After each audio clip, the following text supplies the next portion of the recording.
Bashundhara Kings practice গ্রাউন্ডে অনুষ্ঠিত হলো শহীদ আবু সাইদ শহীদ মীর মুগ্ধ ফুটবল টুর্নামেন্ট 2025-এর একমাত্র প্রীতি ম্যাচ। শহীদদের স্মরণে আয়োজিত এই ম্যাচে খেলাধুলার উচ্ছ্বাসে মুখর হয়ে ওঠে পুরো মাঠ।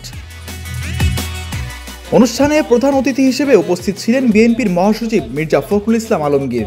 ম্যাচটিতে অংশ নেয় মীর মুগ্ধর ইউনিভার্সিটি অফ প্রফেশনালস এবং আবু সাইদের বেগম রোকেয়া বিশ্ববিদ্যালয়, যারা মাঠে দারুণ প্রতিদ্বন্দ্বিতা উপহার দেয় দর্শকদের।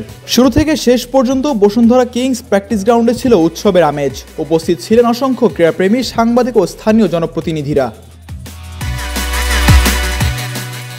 আয়োজকদের পক্ষ থেকে জানানো হয়, শহীদ আবু সাইদ ও মীর মুগ্ধের স্মৃতিকে বাঁচিয়ে রাখতে এবং তরুণদের খেলাধুলার প্রতি আগ্রহ বাড়াতে এই টুর্নামেন্টের আয়োজন করা হয়েছে। অনুষ্ঠানের শেষে বিজয়ী দল সহ অংশগ্রহণকারী খেলোয়াড়দের হাতে পুরস্কার স্মারক তুলে দেন মির্জা ফখরুল ইসলাম আলমগীর।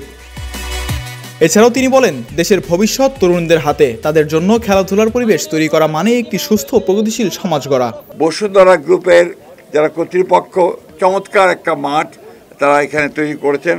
আমি শুনেছি যে আরও কয়েকটা মাঠ আছে এবং আমি তাদেরকে ধন্যবাদ জানাতে চাই যে তারা খেলাধুলার উন্নয়নের জন্য অনেক কিছু করছেন। শহীদদের স্মৃতি, তরুণদের অংশগ্রহণ এবং ক্রীড়া চেতনায় অনন্য এই টুর্নামেন্ট বসুন্ধরা মাঠে রেখে গেল অনুপ্রেরণার নতুন বার্তা। মিজানুর রাশিক, কালের কণ্ঠ।